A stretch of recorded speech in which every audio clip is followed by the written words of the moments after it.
Curiosity often leads us behind closed doors, and none are as intriguing as those of the white plantation mistresses in antebellum America. This journey uncovers 15 startling aspects of their intimate lives, shrouded in history's shadows. From secret affairs to societal taboos, let's delve into a world rarely spoken of, revealing truths that may startle, fascinate, or even unsettle. Ready to peel back the layers of history? Number 1. The hidden world of antebellum bedrooms. In the grandeur of southern plantations, behind the facade of wealth and propriety, lay a hidden world of complex, intimate lives, particularly of the white plantation mistresses.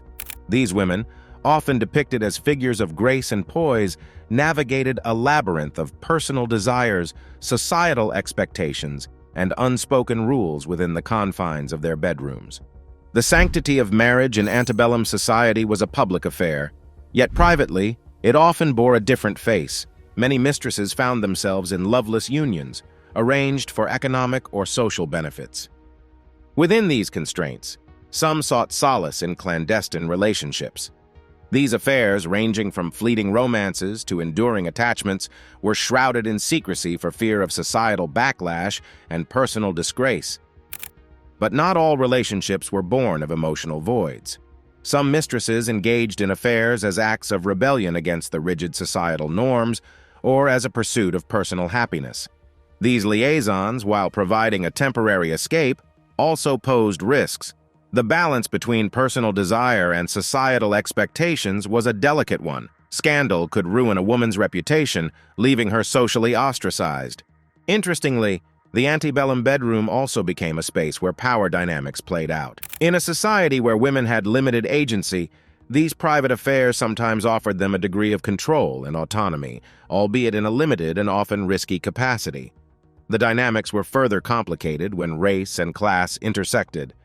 Relationships between mistresses and men of lower social standings, or different races, were fraught with even more peril and complexity.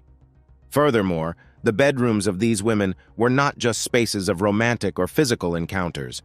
They were also realms of emotional turmoil, strategic planning, and at times, nurturing forbidden love. Whether it was a stolen moment with a lover or a night spent alone in contemplation, these rooms witnessed the multifaceted aspects of their lives. Number 2. Power dynamics in the shadows. In the shadowy corridors of southern plantations, power dynamics played a pivotal role in shaping the intimate lives of white plantation mistresses. While these women held a certain status in society, their personal lives were often a complex web of power struggles and negotiations. The societal hierarchy of the antebellum South was rigidly structured. Plantation mistresses, though influential in their social circles, were largely subservient to their husbands. This dynamic extended into their private lives, where marital relations were often more about duty than desire. However, in their covert affairs, these women occasionally found an opportunity to exert a different kind of power. Whether it was with a plantation overseer, a visiting gentleman, or even someone from a lower social class, these relationships allowed them to step outside their prescribed roles.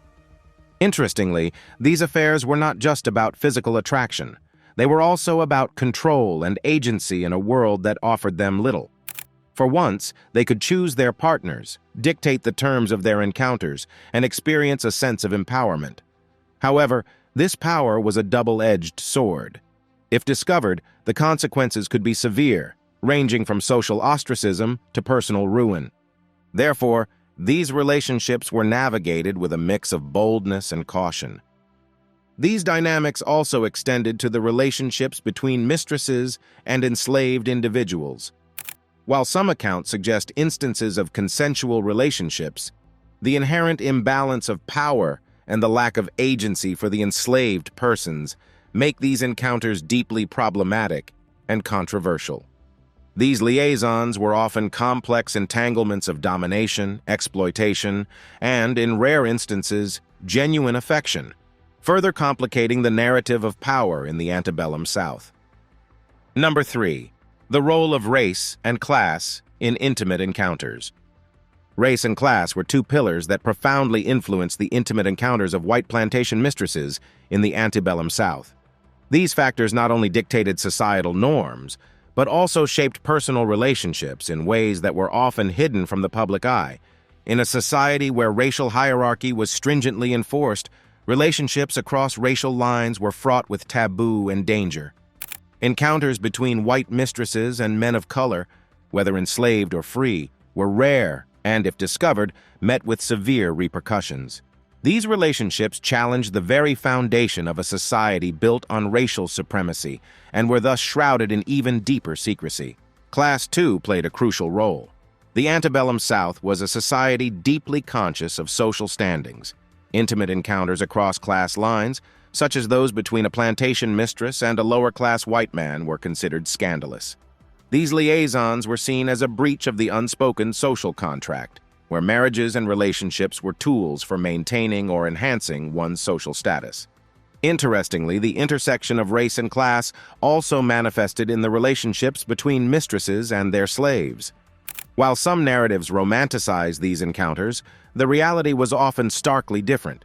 In most cases, these relationships were not consensual and were a stark reflection of the power imbalances and exploitation inherent in the slave system. The children born from these unions often lived in a world of liminality, belonging neither to the world of their mothers nor fully accepted by the society at large. Moreover, the societal norms regarding race and class impacted the emotional and psychological aspects of these relationships. Guilt, fear, and societal judgment often weighed heavily on the mistresses, influencing their decisions and shaping their experiences in these intimate encounters. Number 4. Romanticized rebellion or harsh reality. The intimate lives of white plantation mistresses in the antebellum South often oscillate between the narratives of romanticized rebellion and harsh reality. On one hand, popular culture has sometimes portrayed these affairs as acts of passionate defiance against the rigid societal norms. On the other, the stark reality was often far more complex and less idyllic. These romanticized portrayals typically depict plantation mistresses engaging in affairs as a form of rebellion against loveless, arranged marriages. In these narratives, these liaisons are seen as courageous acts of self-expression and pursuit of true love in a society that stifled personal desires. However, while there were undoubtedly instances where emotional fulfillment was the driving force, many of these relationships were far less about romance and more about practicality and survival. The harsh reality for many of these women was that they were bound by stringent social rules that dictated their every move, including their romantic and sexual lives. Loveless marriages were common, often arranged for economic or social gain rather than personal happiness. In this context, affairs could offer an escape, a semblance of control in a life otherwise dictated by others. Yet, this was not without risk. The consequences of being caught in an affair could be devastating, leading to social ostracism, financial ruin, and even violence. Furthermore, the idea of rebellion assumes a level of agency that many of these women did not possess. In a society where women's roles were severely restricted, acts of rebellion were not only dangerous, but often impossible. The romanticized view also overlooks the fact that some of these relationships were not consensual, especially those involving enslaved individuals, where the power dynamics made consent dubious at best. Number 5. Unspoken rules of engagement. The world of white plantation mistresses in the antebellum South was governed by a set of unspoken rules of engagement, particularly when it came to their intimate lives. These rules, deeply ingrained in the societal fabric, dictated not just whom they could form relationships with, but also how they conducted themselves within these liaisons. Discretion was paramount. In a society that prized honor and reputation above all, even a hint of impropriety could have disastrous consequences. Mistresses who engaged in extramarital affairs had to do so with utmost secrecy. This need for discretion often led to clandestine meetings and coded messages, with every step taken to ensure that the affair remained hidden from public view. Another unspoken rule was the preservation of the family's social standing. Marriages were often more about alliances and economic gains than love, and mistresses were expected to uphold these unions for the sake of their families. Any romantic or sexual liaisons outside of marriage had to be conducted in a way that did not jeopardize the family's position in society. The societal expectations also extended to the choice of partners. Relationships with individuals of a lower social class or different race were not just frowned upon, but could be dangerous. These liaisons were considered a serious breach of the social order and were subject to the harshest judgment. Moreover, there were expectations regarding the emotional aspects of these relationships. While physical affairs might be quietly tolerated, forming emotional attachments was seen as more threatening, as they could lead to more profound disruptions of the social fabric. For the mistresses, navigating these unspoken rules was a delicate balancing act. They had to manage their personal desires against the risk of social ruin, often leading to a life of internal conflict and emotional turmoil. These rules were not just a matter of personal choice, but were enforced by the community, with the threat of social ostracism serving as a powerful deterrent. Number 6. The economics of love and lust. The intimate lives of white plantation mistresses in the antebellum South were entwined not only with societal norms, but also with the economics of the era. The interplay between love, lust, and economics was a complex dance that influenced decisions, relationships, and ultimately, the destinies of these women. Marriages among the plantation elite were often transactions, designed to consolidate wealth, land, and power. For a plantation mistress, marriage was less about romantic love and more about economic strategy. These alliances ensured the financial stability and social standing of the families involved. In this context, love and lust were secondary considerations, often sought outside the marital bond. For some mistresses, extramarital affairs offered a semblance of emotional or physical fulfillment missing in their marriages. However, these liaisons were not free from economic considerations. An affair with a wealthy or influential man could provide additional security or advantages, albeit at a significant risk. Conversely, relationships with men of lower social and economic standing were laden with risks, offering little beyond personal satisfaction and potentially jeopardizing the mistress's economic security. The economic aspect also played a role in relationships between mistresses and enslaved individuals. These interactions were deeply rooted in the power imbalances of the slavery system. For the mistresses, these relationships were a complex mix of power dynamics, where economics, race, and personal desires intersected. Moreover, the economic consequences of a scandal could be severe. A mistress caught in an affair risked not only her personal reputation, but also the financial standing of her family. In extreme cases, this could lead to the loss of social status, economic ruin, or even legal repercussions. Number 7. Gossip, scandal, and reputation. In the antebellum South, gossip, scandal, and reputation were powerful forces that could shape and sometimes destroy the lives of white plantation mistresses. The social fabric of this era was tightly woven with norms and expectations, and stepping outside these boundaries often led to rapid and ruthless judgment. Gossip functioned as a social currency, a means of exchanging information that could elevate or ruin reputations. Plantation mistresses lived under the constant scrutiny of their peers. A whisper of impropriety, a hint of scandal, could spread like wildfire, irreversibly tarnishing a woman's reputation. Gossip was not just idle chatter. It was a tool that reinforced societal norms and punished those who deviated from them. Scandals, especially those involving infidelity or inappropriate relationships, were particularly damaging. The societal standards of the time placed immense value on a woman's virtue and fidelity. A mistress implicated in a scandal faced not just personal shame, but also the disapproval of her social circle. The consequences extended beyond the individual, impacting her family's standing, her children's prospects, and her husband's career. Reputation was everything. It was the lens through which a woman's worth and character were judged. Maintaining a spotless reputation was essential for a plantation mistress, as it affected every aspect of her life. The fear of losing this reputation acted as a powerful deterrent, influencing behavior and decisions. The impact of gossip and scandal also highlighted the gender inequalities of the time. While men often faced fewer repercussions for their indiscretions, women bore the brunt of societal judgment. This double standard was a stark reminder of the limited agency women had over their lives. Number 8. The untold stories of children born from these affairs.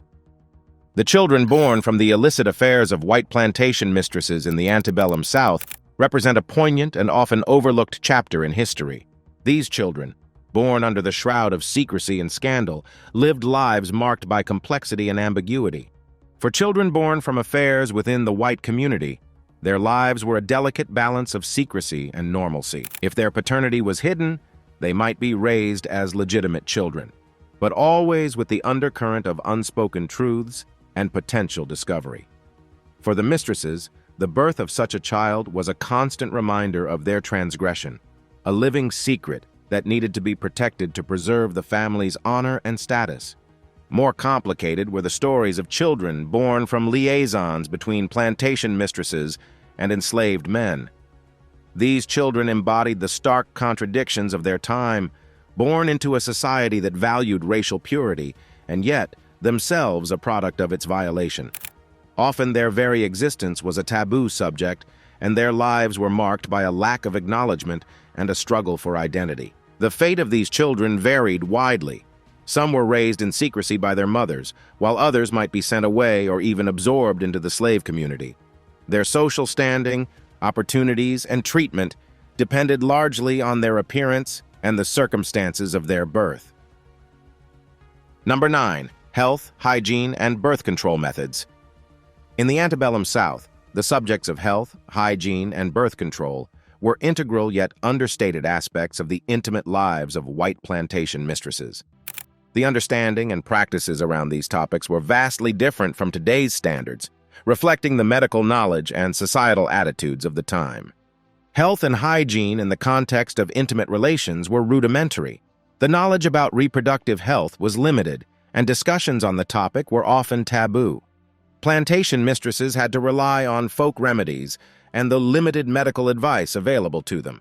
Hygiene practices were basic, constrained by the lack of modern facilities and understanding of bacteria and infections.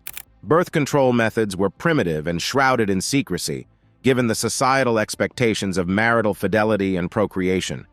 Contraceptive methods included rudimentary barrier methods, herbal concoctions, and withdrawal.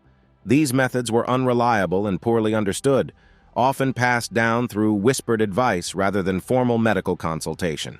For plantation mistresses, managing fertility was a complex issue. Unwanted pregnancies, especially from extramarital affairs, posed a significant risk to their social standing and personal safety. The fear of pregnancy from an affair could lead to desperate measures, including the use of dangerous methods to terminate pregnancies. Number 10. Love letters and secret messages. In the antebellum South, where the private lives of white plantation mistresses were closely scrutinized, love letters and secret messages played a crucial role in their clandestine affairs. These hidden correspondences were not just mediums of communication. They were lifelines of emotional expression and connection in a world where such freedoms were limited. Crafting a love letter during this era was an art form, laced with coded language and hidden meanings, allowing mistresses to express forbidden desires and emotions.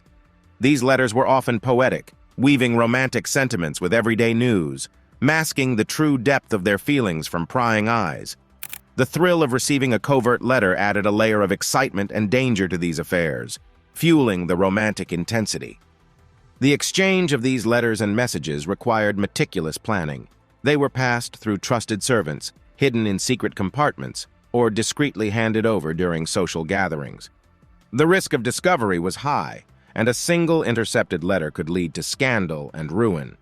Thus, every word written carried weight and risk. Beyond their practical function, these secret correspondences also offered a rare space for self-expression. In a society where women's roles were confined and their voices often silenced, these letters allowed mistresses to articulate their thoughts, desires, and identities. They were outlets for creativity, passion, and sometimes a subtle rebellion against the constraints of their social roles. Number 11. The psychological impact. The psychological impact of the complex and secretive lives led by white plantation mistresses in the antebellum South was profound and multifaceted, living within the rigid confines of societal expectations, while managing clandestine emotional and romantic lives, exacted a significant emotional toll on these women. The constant fear of discovery and the accompanying risk of scandal and social ruin were ever-present stresses. The anxiety of maintaining appearances, keeping secrets, and managing illicit relationships could lead to chronic stress and psychological strain. This constant state of vigilance and duplicity could manifest in various forms of mental distress, such as anxiety, depression, or emotional exhaustion. Moreover, the emotional conflicts arising from these affairs were complex. The exhilaration of a romantic liaison was often countered by feelings of guilt, especially in a society that placed a high moral value on marital fidelity. The internal struggle between societal duty and personal desire created a persistent emotional tension, leading to a sense of internal conflict and moral ambiguity. For those involved in relationships that crossed racial or class boundaries, the psychological impact was even more pronounced. These liaisons were not just socially taboo, they were often illegal and morally condemned. The fear and guilt associated with these relationships were compounded by the societal implications and potential repercussions. Number 12. Fashion and beauty standards. In the antebellum South, fashion and beauty standards were not just indicators of personal style, but also powerful symbols of status, virtue, and femininity for white plantation mistresses adhering to. These standards was crucial in maintaining their social standing and public image, influencing their intimate lives in subtle yet significant ways. Fashion in the antebellum era was characterized by its opulence and strict adherence to trends. Gowns with cinched waists, voluminous skirts, and intricate detailing were the norm, reflecting the societal expectation of women to embody grace and refinement. These garments were not just fashion statements, but also tools of social distinction, indicating a woman's wealth and status. Beauty standards of the time also emphasized demure and delicate features, often achieved through the use of cosmetics, which were used discreetly to maintain the illusion of natural beauty. Pale skin was prized as a symbol of gentility, leading many women to avoid sun exposure and use face powders to achieve the desired look. Hairstyles were elaborate, with curls and updos signifying femininity and sophistication. In the context of romantic and intimate relationships, these fashion and beauty standards played a crucial role. They were means through which mistresses could attract attention and assert their desirability within the constraints of societal norms. Dressing elegantly and maintaining a certain standard of beauty was a way of navigating the complex social dynamics of courtship and marriage. Number 13. Forbidden love and legal implications. Forbidden love in the antebellum South, particularly for white plantation mistresses, was fraught with not just social but also legal implications. In a society governed by strict moral codes and legal statutes, these illicit relationships were not only scandalous, but could also have significant legal consequences. One of the most legally contentious forms of forbidden love was relationships across racial lines. Anti-miscegenation laws were prevalent in the South, prohibiting marriage and often any form of intimate relationship between individuals of different races. For a plantation mistress, being involved in a romantic relationship with an African American, free or enslaved, was not just socially taboo, but also a legal transgression. Discovery of such a relationship could lead to legal punishment, social ostracism, and in some cases, severe repercussions for the African American involved. Furthermore, the legal status of marriage in the antebellum South placed women in a vulnerable position. Laws of coverture meant that married women had limited legal rights, with their identity and property subsumed under their husbands. This lack of legal autonomy made mistresses particularly vulnerable in their illicit affairs. If discovered, they had little legal recourse and could face severe consequences, including the loss of financial support, custody of children, and social standing. Number 14. Comparative analysis with European aristocracy. When examining the intimate lives of white plantation mistresses in the antebellum South, a comparative analysis with the European aristocracy reveals intriguing parallels and contrasts. Both societies were steeped in rigid class structures and social expectations, but the cultural and historical contexts led to different expressions of these norms in their intimate lives. In terms of marriage and relationships, both Southern plantation mistresses and European aristocrats often entered into unions for strategic reasons. Marriages were typically arranged to consolidate wealth, forge alliances, or enhance social standing. However, in European aristocracy, there was often a greater acceptance of extramarital affairs as a tacit part of the social fabric. While discretion was expected, the European elite sometimes engaged in these liaisons with a level of openness that was less prevalent in the American South. The role of women in both societies was similarly constrained, with expectations to uphold family honor and participate in the social and political advancement of their families. However, European aristocratic women often had access to more education and intellectual pursuits, giving them a broader scope of influence within their social circles. Regarding race and class, the antebellum South was distinct in its racial dynamics, with the institution of slavery playing a central role in society. Relationships across racial lines were more stigmatized and legally restricted in the South compared to Europe. In contrast, European aristocracies were more concerned with class distinctions, although racial prejudices certainly existed. Number 15. The lasting impact on modern society. The intimate lives of white plantation mistresses in the antebellum South have a lasting impact on modern society, influencing contemporary perspectives on race, gender, and class. These historical narratives contribute to the understanding of how past social structures and norms continue to shape current attitudes and relationships. One significant impact is the ongoing conversation about race and racial dynamics in America. The complex relationships between plantation mistresses and people of different races, especially those who were enslaved, highlight the deeply entrenched racial hierarchies that have long been a part of American history. These historical accounts contribute to the understanding of the legacy of slavery and its continuing influence on racial relations in the United States. The stories of these plantation mistresses also provide insights into the evolution of women's roles and rights. Their experiences reflect the limited agency women had in the past and underscore the progress made in women's autonomy and gender equality. Understanding their struggles and constraints offers a historical context for the ongoing efforts to achieve gender equality in modern society.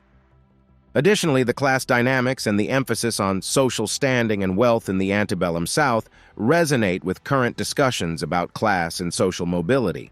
The historical lens of plantation society provides a backdrop for examining how class structures and economic status affect personal relationships and societal roles today.